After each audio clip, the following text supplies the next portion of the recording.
As the final buzzer sounded on the Pistons' 2023 season, two die-hard fans, Mickey and Harry, each passed out and witnessed a vision. They were visited by Detroit's very own mascot, Hooper, the stallion ablaze, who told them the only way the Pistons would ever win a championship again was if these two men started a podcast. To be clear, they said, do we really have to do this? I mean, aren't there enough Pistons podcasts already? It seems like this might be overkill. But Hooper dunked on them, right in their face, and said, your team needs you. He presented them with a prophecy. Now it is their duty to help Detroit rise again and become champions. The Order of the Blazing Horse. Hello, and welcome back to another mystical, spectacular episode of The Order of the Blazing Horse. I am Harry Moros, one of your co-prophets, touched by a horse, not in a creepy way, but in a very consensual way. Nightbot and Stream Elements fighting in our chat already. AI's taken over. Joined, as always, by my co-prof, my co-host with the most. What's up, Mickey here. Super stoked, Harry, because we are joined by one of our absolute favorite guests, if not our favorite. You wanna give Doug Berns, aka Doug Lust, some love. Doug Lust, New York Knicks fan, New York Knicks music creator, like internet sensation, all around great guy. I can say, like, we didn't even know him before the podcast, but truly a great man from the band MFA, playing all over the place. The album we listened to was fucking dope. Give it up for Doug Berns, y'all. Thank you guys for such a wonderful intro. And I will say that there is only one Pistons podcast I listen to regularly. Hey. And it's The Order of the freaking Blazing Horse. The one that takes the Pistons the most seriously. Yeah. As a matter of fact, there's only one non-Knicks team-specific podcast that I listen to. Oh, hell yeah. I like that. I'm glad to be on that, dude. Thank you for joining us. And I have to ask you a question, Doug, now that you're on the show. Yesterday, Adam Silver, commissioner of the NBA, if you don't know who Adam Silver is, also rumored Little Caesars crust nibbler. Adam Silver, if you're one to listen it's a deep to cut. That's a deep cut. Yeah, we'll bring him back. It's been a bit since he's been on. We actually got to bring him back for the season. But he was asked about the rising costs of streaming NBA games, and he said, there's a huge amount of our content that people can essentially consume for free. This is very much a highlight-based sport. Instagram, TikTok, Twitter, YouTube, the New York Times, even if you get behind that paywall, people have access to a ton of free content. So, Doug, I got to ask you, is he just boosting you up, dude? Is he just boosting your post-Knicks game recap songs up? Is he saying that people should not watch the games and just tune in to the Berns recaps? I actually had that thought. I was like, you know what, Silver? Am I part of this free content apparatus that you're talking about? I guess I am. And also, what we would be remiss if we skipped over what a monumental rule change we had to the NBA. Oh yeah. Which is that heaves at the end of quarters will be counted as a field goal attempted by the team, but not attempted by the individual. And I'm calling this the Mike Breen rule, because nothing bothers Mike Breen more than the fact that guys will hold the ball and let time expire when they could have gotten a heave off to protect their field goal percentage. So Mike Breen, shout to you as a Knicks fan. This is a big day for us fans to show you appreciation for changing the rule. I think this is a great rule change personally, because it makes the end of quarters more exciting. Like, yeah. I love it. And, you know, from a guy who never cared about field goal percentage because mine was always so badly, I'd heave whenever. They called me Heave Ho Harry back in the day.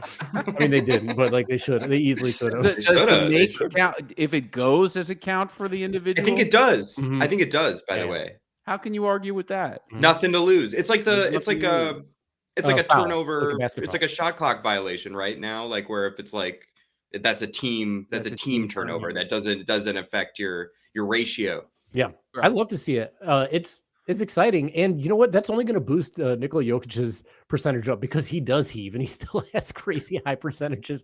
So the best just got better, statistically speaking. It's great. Great news. So this is another question I wanted to ask you because I saw that I saw this post that said Michael Bridges allowed the most field goals when guarding opponents with 7,008 during the regular season. 7,008 points allowed? I believe so. Okay. Yeah. The 7,008 points as allowed. well.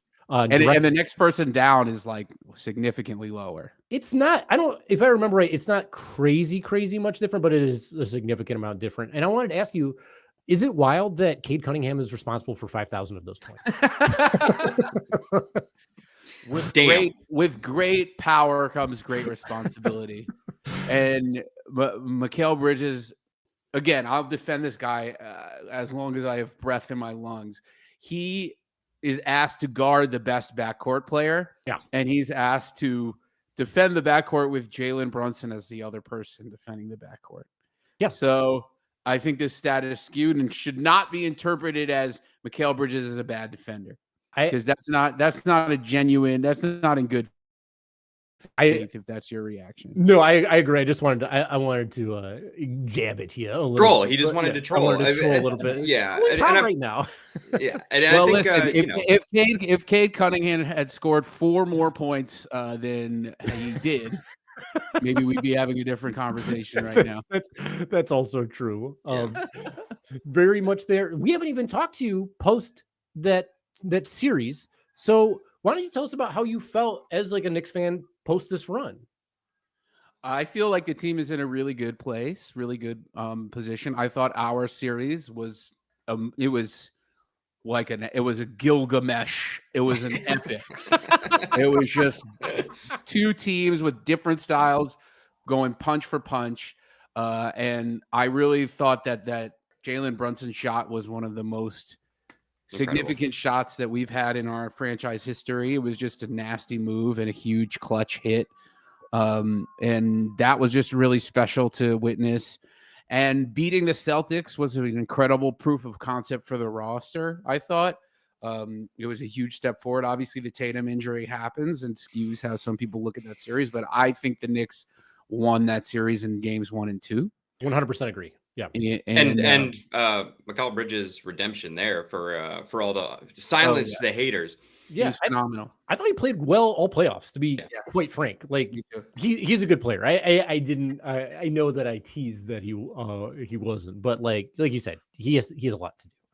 He kind of has loud misses, and I think that's where a lot of the criticism of him comes from. Like the Knicks will sort of, they'll get within 5 of an opponent. This actually happened when I went to game. Which game was it that you guys beat us at the Garden? It was game 2. Yeah, I think it was game 2. So 2. Yeah, I went to game 2, and there was a certain point where the Knicks were about to kind of come back and tie the score, and every time Bridges would find himself open to hit a big shot, he would miss it. So that's kind of like he's a tough eye test player, also because he has the weird shot form, and sometimes he doesn't go to the basket hard enough. But I think that defensively in the Celtics series, nobody should have a doubt about level. If you still think the deal was bad, fine. But the Knicks, in my opinion, are about to compete for a championship. I think firing Tibbs was a great decision. I just didn't think he had the wherewithal to get the group where they needed to go. I like Mike Brown. Like I say in my song, I like Mike Brown. And banger, by the way. Yeah, man. I feel please. Thank you. I feel super confident in the team. I think they can win a championship this year. I'm not saying they will. I'm just saying it's very much on the table. Yeah, the East is interesting. Are there who in the East if it doesn't work out for the Knicks this season, who are you afraid of, or who are you keeping your eye on in the Eastern Conference right now? And you don't have to say Pistons just to placate us, but we will. You're allowed to. I mean, you guys made marginal upgrades like the Knicks did. It's nothing seismic happened. You let the shimmy man walk. Well, Eventually, he could be on either of our rosters. In the next jury's couple still days. out. We still don't know what's figuratively. happening there, I guess. But who did you get? Levert and Duncan Robinson. Mhm. These are good pickups. Like these are solid. It's the same level of pickup that the Knicks made, which in Yabusele and Clarkson. It's just like bolstering the bench, just making the overall picture of the team stronger. I still think that Cleveland got Lonzo Ball, which I feel like is not being discussed enough. And I still think that they have the Knicks didn't beat them last season. So I still don't know if the Knicks are capable of beating them and what they'll look like. Because if Lonzo is healthy, that just does so much for their optionality in the backcourt and for like dealing with the Garland and Donovan Mitchell dynamic. Like, and either of those players would play better off of Lonzo Ball than the other one. Do you know what I'm saying? Like, like the Donovan Mitchell Lonzo Ball combination, the Darius Garland Lonzo Ball combination is better than the Donovan Mitchell Darius Garland combination. And when it's functioning at its highest. That's just my hypothesis based on the kind of defender that Lonzo is and the kind of 3-point shooter and passer that he is. Size. So I still think, yeah, he's big. He's a big guard. So I still think Cleveland is the team that will give the Knicks the most trouble. I still don't see. And guess who we play opening night? I'll see in the highlights for free. Yeah. I'll listen to the recap. Yeah, I'll watch the recap. Yeah, I feel we'll see right away. We'll be tested. Cleveland's a good team. They're not much different than they were last year, just upgraded a little bit. I think we've pointed out 3 teams that have upgraded a little bit. And if there's like another 2 teams that could move up in that direction, it's probably Atlanta and Orlando. Do you have any thoughts on them as far as contention hopes? Atlanta, I still don't feel it with the Bane move. It feels like more lateral than most people are giving it credit for. Yeah. Or did I say Orlando? I said Orlando, right? I think he said Atlanta. Did he say Orlando? My bad. We know you mean Orlando. We know what you mean. Yeah. There's no way to know for sure. No one can go back. So you're not stoked on Bane. Uh-oh. Did we lose him? There he is. Yeah, my connection is kind of crappy right now. That's all good, dude. And I feel like I'm a little choppy. Sorry. Is it better now? Did I say Atlanta? Cool. Because what I really meant is I actually feel the same way about both teams. Right. I feel the same way about both teams. Like I think there's too much guesswork involved in is Porzingis going to make a huge impact on this Atlanta roster, and it's not enough of an upgrade. Like Desmond Bane is a great, extremely versatile player, but I just don't see adding him as all of a sudden Atlanta. I mean, Jesus, I keep doing that. All of a sudden, Orlando is significantly more threatening in the East than it was last year. That move is not the move to me that terrifies me so much. I think Desmond Bane is like slightly overrated considering where Memphis has been for the last few years. There's no team in the league that wouldn't want to have Desmond Bane on their team, but it's not like all of a sudden we have a new second best player on the team. He's the 3rd best player on that team. And what does that make them? If the 2 players that are better than him are Franz and Paolo, all of a sudden, is this a super powered team or are they just, again, an annoying, tough, really solid team? I don't think they're contenders. And Atlanta, it's the same thing. I don't think their best player, who is still Trae Young in my estimation, puts them in any sort of conversation about contention in the East. And like people call me a hater, but this is and again, I feel the same way about the Pistons. You guys, all 3 of these teams are good ass teams that the Knicks will probably lose to once this season at least. Like, that's fine. But like I don't fear any of the 3 teams that we're talking about in a 7-game series. I don't, with the level of talent that the Knicks have. So that's just where I'm at with it.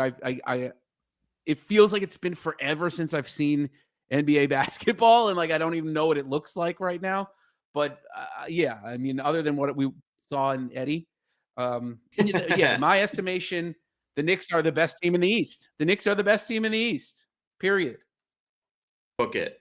Yeah, no, I'm really interested to see what the Mike Brown stuff looks like, because as you said, like, the Brunson shot over Asar, who's like an incredible defender, which Brunson, very like coolly even said, but like incredible shot making throughout that series, and it like from him and Cat and OG and everybody, but incredibly close. And I'm gotta believe that Mike Brown will make better use of the parts, and will have a system that better fits the roster, because for the first couple games of that series, Cat had only taken like a small handful of threes, and it was like, why is this? What is happening over here? Right. But no, it'll be really interesting. Are you just like Boston is broken? Like there's nothing there that worries you, or do you think that there's a chance that even though they're bigless, Derek White is still a factor, Jaylen Brown is a factor, or are you just like shambles? Nah, I mean, it sucks for them. I felt horrible watching Tatum go down. I mean, you never want to see this from like.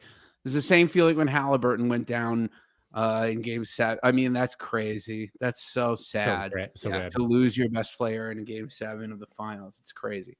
But I think that all the pieces on Boston work so well together because it's all built around Jason Tatum. And I think that like Boston finds themselves in this situation from time to time.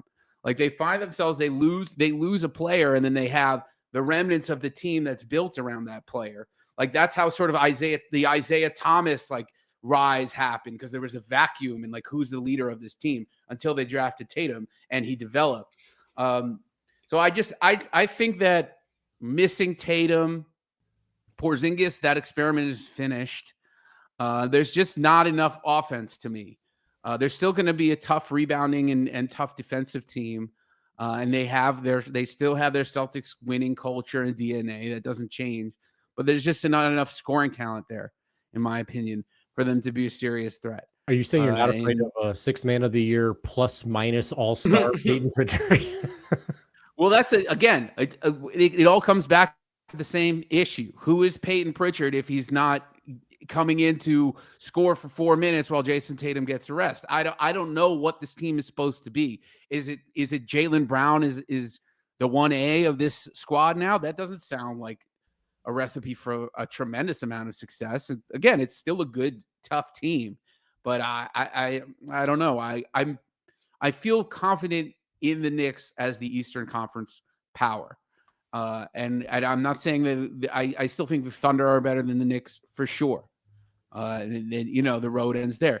And the same thing. Now, Indiana's in a position where they don't have Miles Turner, and Halliburton is going to be probably gone for the whole year. 15 months. So what's Indiana? Like, what is that? What team is that? So I mean, the Knicks, the interesting thing about all these things I'm saying to you guys is that because the Knicks are the favorites, there's a tremendous amount of pressure on them, given that this is New York, given that this build and this Leon Rose regime has been going now for 5 full seasons. There's a championship expectation here. And normally that would freak me out as a Knicks fan, because championship expectations and the Knicks have not mixed well for the last 25 years. But I will say that it starts on the court with Jalen Brunson being just an absolute stoic. And I think that's why this team will be built to handle that kind of pressure. I feel that. Yeah, that's where I'm at with a month to go. That's where I'm at. So I wanted to ask about, because this is a Pistons podcast, and you grouped the Pistons along with Atlanta and Orlando, and I can see why. My question is, because it seems like the circumstances from that playoff series, like you said, the Knicks were the favorite. There's expectations on the Knicks to succeed, and the Pistons are like this new young team. Like those expectations seem to be the exact same going into this season. Like the stakes are higher for the Knicks. Now it's like championship. There are other teams out. They should be favorited up there. And the Pistons, they're still a young team. And while, yes, they did bring in some new vets, I think most of the focus on this team is the growth of Ron Holland, Asar Thompson, Jalen Duren, Jaden Ivey, and even Cade Cunningham to like a certain extent.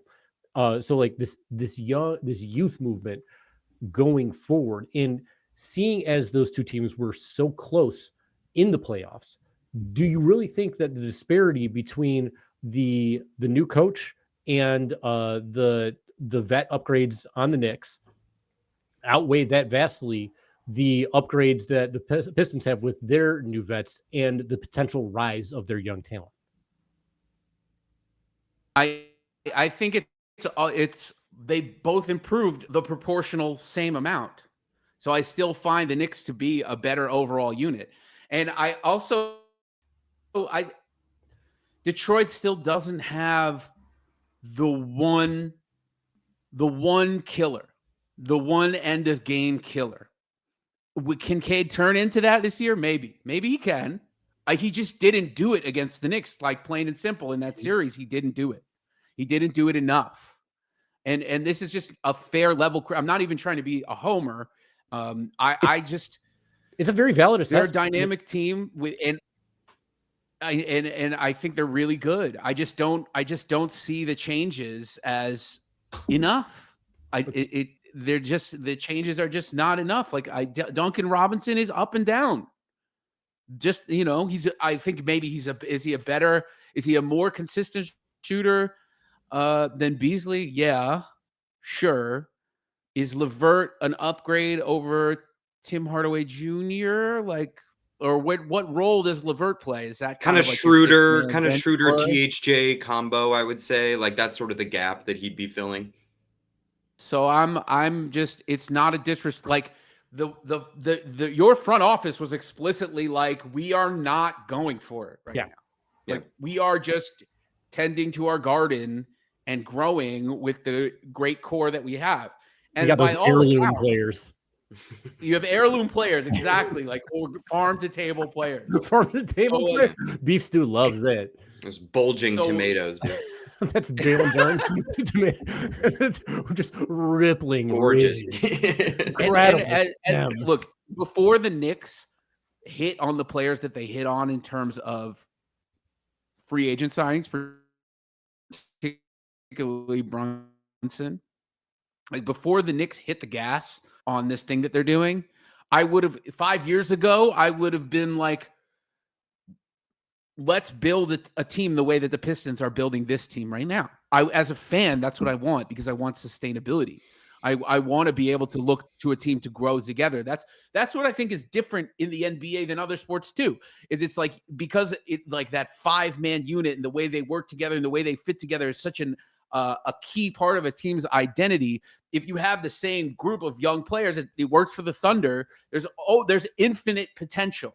There's infinite potential for somebody to take a leap forward. Does Cade have another level that he can reach? Is Jaden Ivey low-key the amazing, like borderline superstar that he was projected to be when he was in college? Like and how do those two pieces fit together? Like I could be totally wrong. And all of a sudden the Detroit thing levels up collectively with Ivy in there, and then all of a sudden, the Knicks can't keep up, and Detroit is the new Pacers, running up and down the floor, pushing pace and running everybody out of the gym. I just don't know. But I would just say, looking at the experience, looking at the track record, and looking at the way the Knicks view their ascent to contendership, I'm, and also Yabusele in international competition looks insane. He's great. And he doesn't even have to start. And their coach knows how to use a bench. This is all stuff that's this is unfamiliar territory. The luxuries of bench scoring and a coach who isn't just let's play the exact same way every single night until we're about to get eliminated. I agree that the experience and the proof of concept with the Knicks is awesome, and it's very promising. And with Detroit, there are questions. I'm just thrilled for this potential rivalry between these two teams, because it seems to me like not an ill-spirited rivalry, but almost a little bit respectful, as far as you're good, we're good. Let's friggin' duke this out. Let's beef up this East, baby. And it's cool because you would see different moments where Cade would take over a game and be like, Brunson, I can do the thing you're doing. Or when, Mitchell Robinson would have confrontations with, it's like the Knicks are being like, we can do the tough guy thing that you guys do. And the pushing So the pace. there's all these ways that these teams make for a really fun story, and hopefully they do meet again this postseason and they write another chapter of this route, because it feels like one of the matchups that has the potential to be like a longer term rivalry, like something that's talked about for years, of these two teams went at each other's throats, because that was a great series. There's no doubt about it. And like a few balls bounce a few different ways, like you guys could have won the series realistically, like honestly, but veteran teams don't let that happen. And that's why the Knicks won. Yeah, I agree. You really saw that. And, I would love to be like, Ivy hit 2 game winners that season. If he's in play, maybe that goes differently. If Beef Stew, our best big defender, is healthy, like who knows? But like, I really did. But I saw the difference too. Like, these are questions and they're fair, but just like the difference between that vet experience in the playoffs. And like, I wanted the Knicks in the postseason compared to like the Pacers and I forget whoever else was. The Bucks. The Bucks were in the mix, but just because of the regular season performance. But there's a gap there. There's a difference, and I think we're all hoping that with the adjustments, health, knock on wood, and just the internal development of like Asar and the cohesion of Ivy, because our starting lineup, like our projected starting lineup, has played like 2 minutes together. So we still have a lot of questions to answer, and now the Knicks don't have questions; they just have expectations. So it's exciting, man. And just like with the fluidity of the East, it'll be cool to see, and I hope both teams kind of hit the ground running and aren't floundering after all the success they had last season. And you can really hit the ground running too with all your Pistons updates if you like and subscribe to our YouTube channel. Smooth with it. Put on the alerts, just smash it, just drain it, just drain those follows. It's so easy. We're at 89. We're actually down 1 subscriber for some reason, but we're 11 away. Get us to triple figgies. We just got to get to triple figgies. We're getting close there. We're happy to get there. We give you great guests like Doug Lust, international superstar, metal music maker Doug Lust, great dad on top of it. I've seen the interactions with the children. Great dad stuff. And speaking of, like you guys made this coaching change. Trevor Browning, Emily here for the ads. Hell yeah, this guy gets it. Shout out to Trevor, great dude. Mm-hmm. I did check out some of your work, by the way. Stuff looks lovely. So nice work on the video of the film production end of things. You got some stuff coming out this year, I believe. So keep an eye out for that. Go to Trevor's website. Shout out to the chat. So you guys had a coaching change. Did not have like a new owner come in on his ride in on his horse. Wild Bill. change coaches or anything like that. Like you said, there are a lot of, there are like a lot of questions and concerns going in the NBA. I have questions and concerns about Eddie. Tell me what you love about this movie. Oh, we lost. Actually, let's start with Mickey, because we've lost Doug here a little bit. Why don't you? This is your first viewing of Eddie, right? Yeah. How'd you feel about it? I love you guys getting me now? Like fan fantasy aspect of it. And I actually feel like Doug has made a video sort of akin to the premise. I remember he did a really funny sketch where he was as a fan interviewing to be the coach. And it's such a great setup for a movie. Whoopi's great. But no, I love the premise of like, could a dedicated fan who lives and dies by the team, sits in the nosebleeds, is with the people, can she turn things around. Sometimes it's enough ego. You just need that real fan who knows the team better than the person who watches the team constantly. I did think there was something kind of messed up about how the big issue that everyone's having is, can a woman be coach? Can a woman be coach? It's like, what about the fact that she's just not a coach? Like, it's not. That's not the question. Just a random.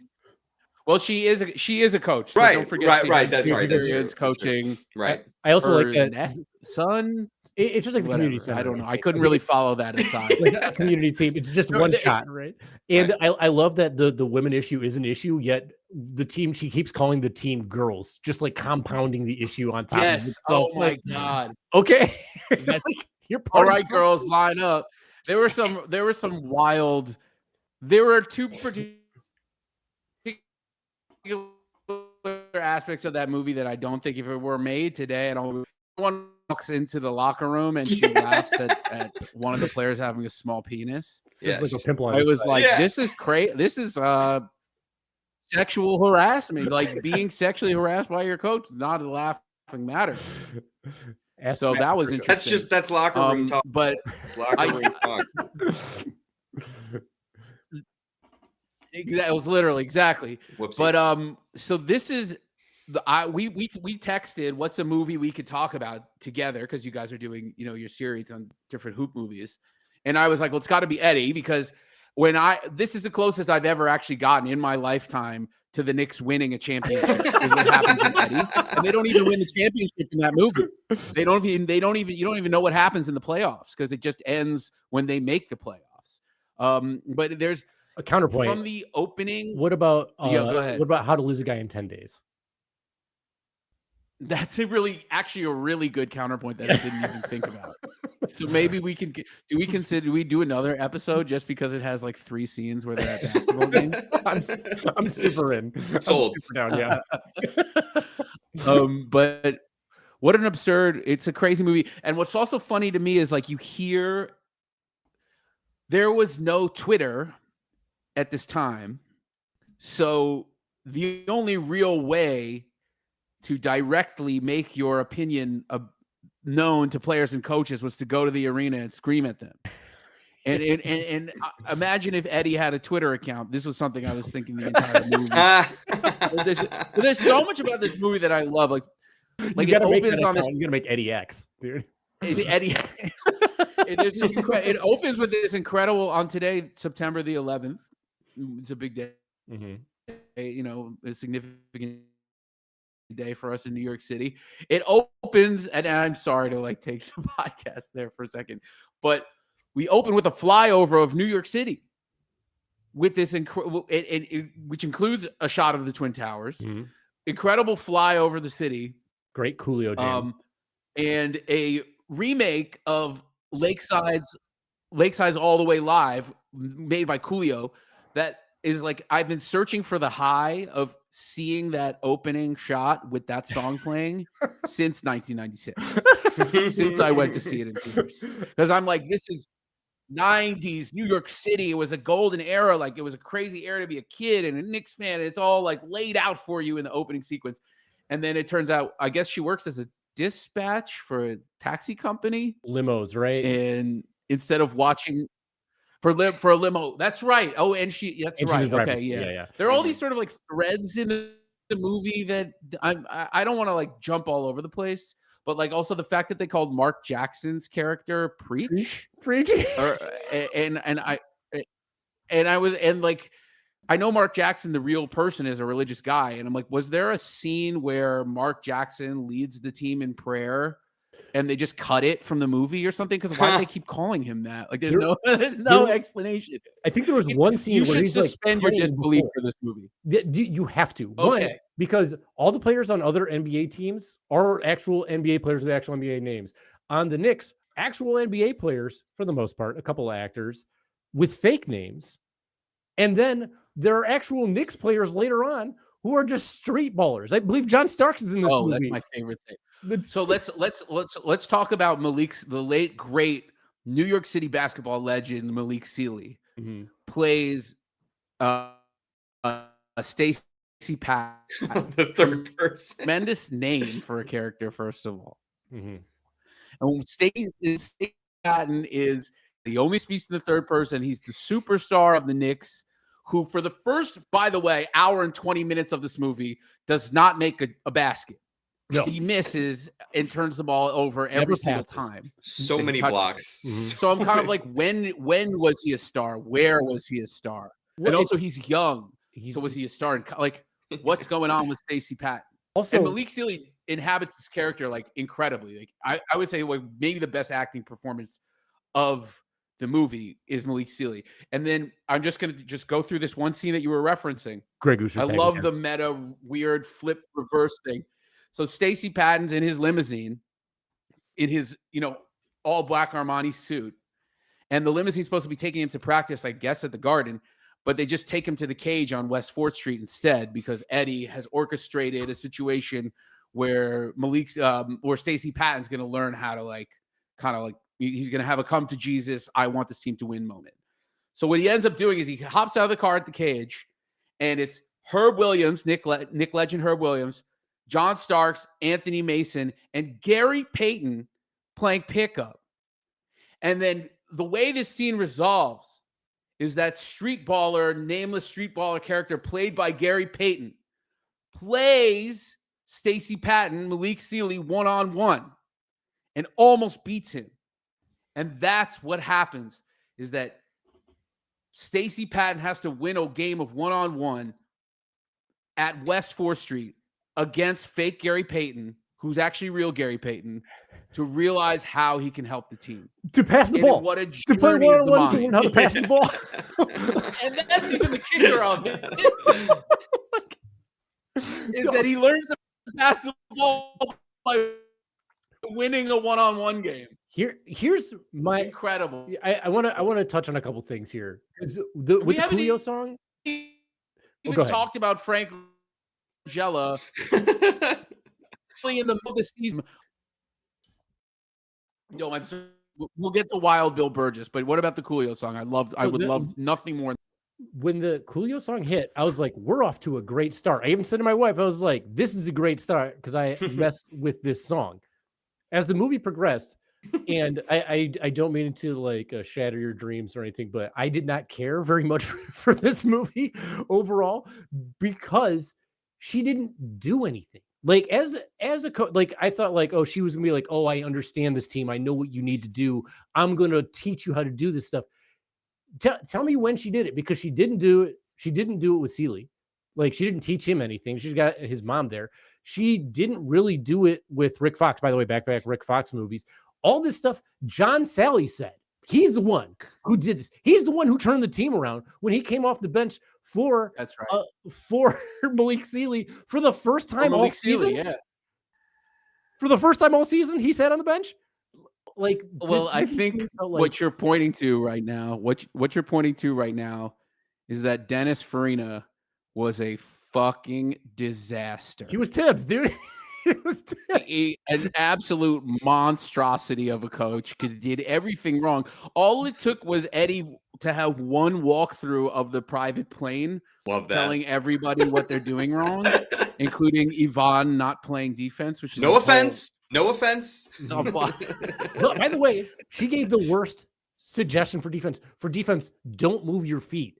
That's what you're supposed to be doing. It's like you're supposed to be moving your feet. I get take a charge. I get that's a thing. Yeah. But like this movie in Hoosiers, the coaching is yelling defense and pass the ball.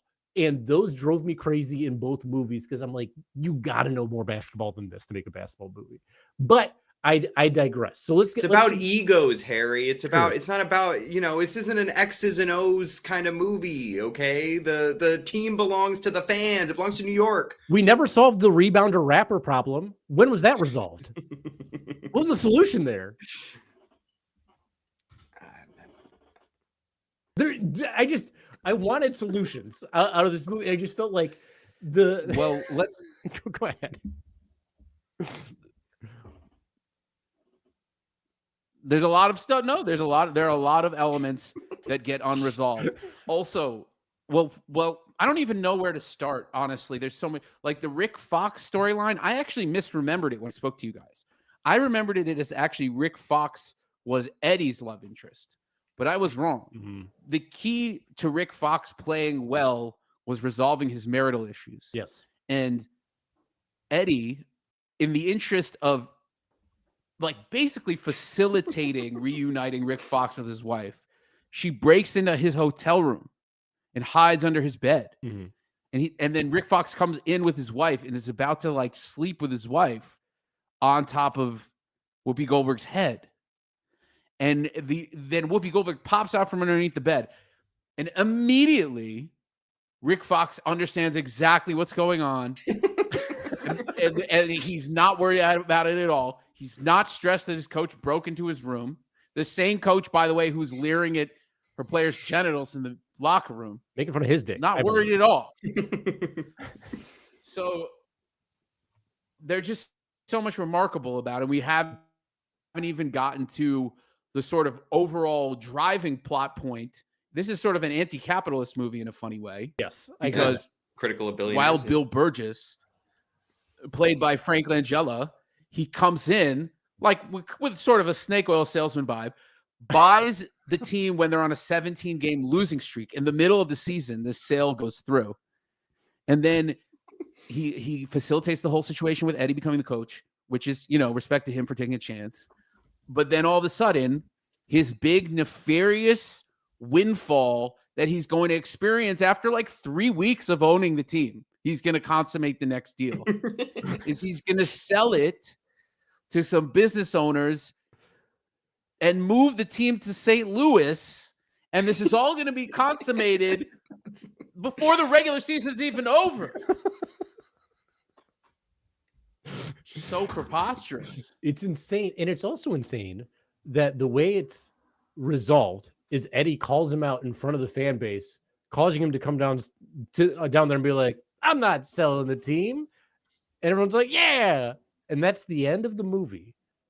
He's just like, you guys are too cool. Oh, he's like, I realize now in this time where I walked down from the owner's box to the court, I realize now that this team, this is what he says. He actually says this team can be profitable in New York City. So it's not like all of a sudden he's like, you know what? I know how much you guys love this team. He's like, actually, I can monetize all this emotion, so I'm going to keep the team here at the end. And not move the team from New York City to St. Louis. And you know what? One more aside about this. It's funny. I hung out with my friend he lives in Brooklyn, but he's from Seattle.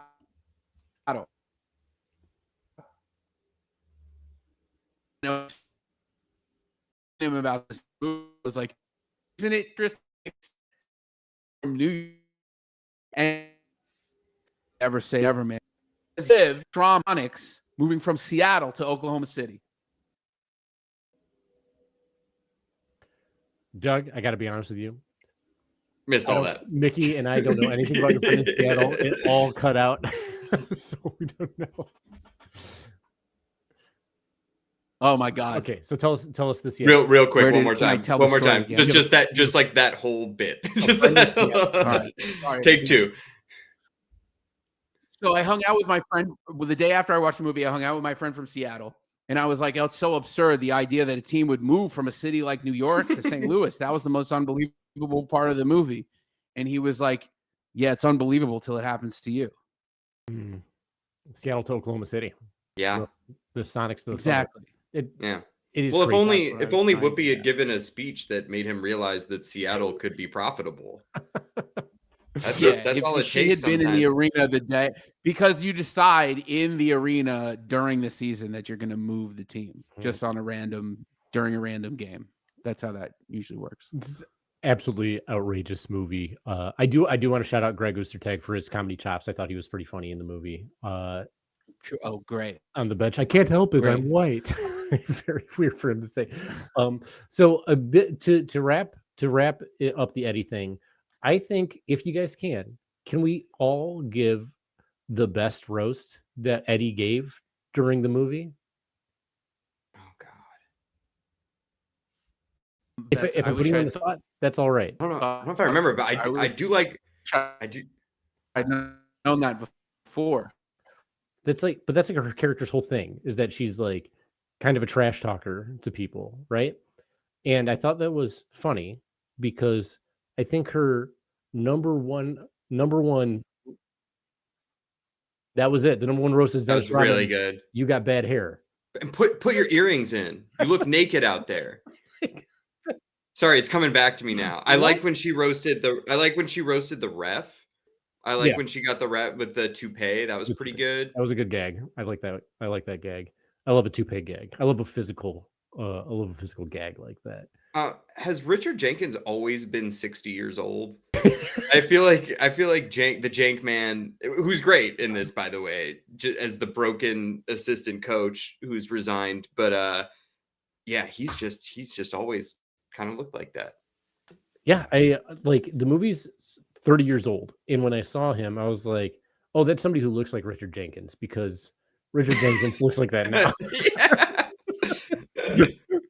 Like I thought the Bill Burgess's assistant might have been Richard Jenkins because he kind of looks like he's some other actor that I don't know, but it looks like we might have lost Doug here.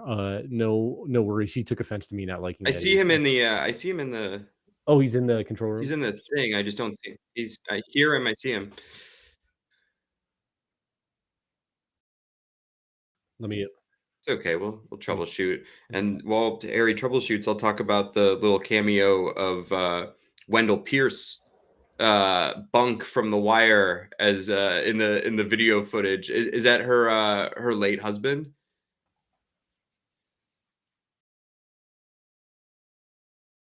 Yeah.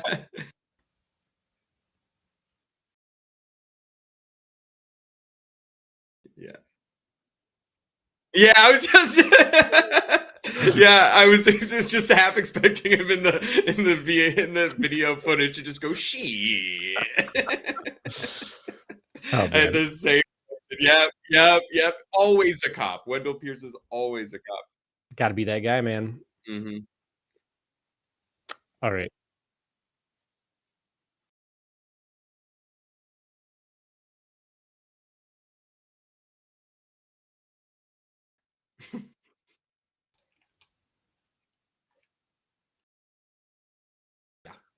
I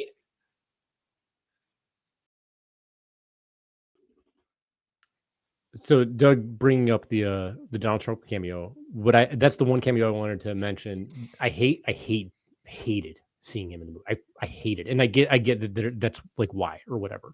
What I appreciate about it is the movie depicted him exactly correctly in that he's an absolute fucking liar about stuff because he's like, I'm the one who suggested Eddie be the head coach. And it's like everybody knows you didn't. So this is just more evidence that you're a lying piece of scum. Harry, this is what happened to our 90th follower. I know it is, but guess what? I don't care. I truly don't. Speak your truth. Speak your truth. All right, I actually have to wrap us up on this, unfortunately.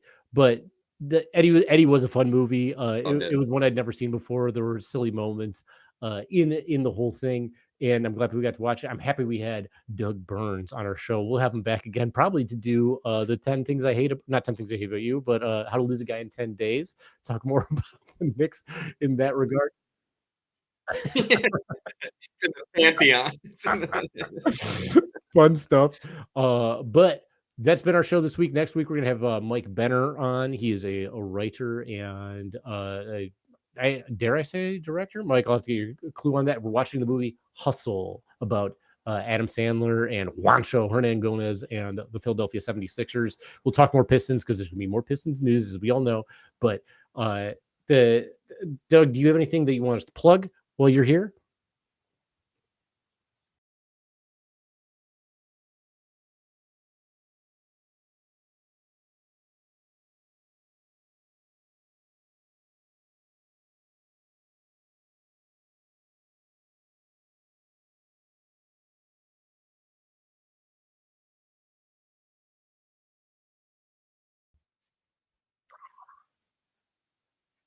Mm-hmm.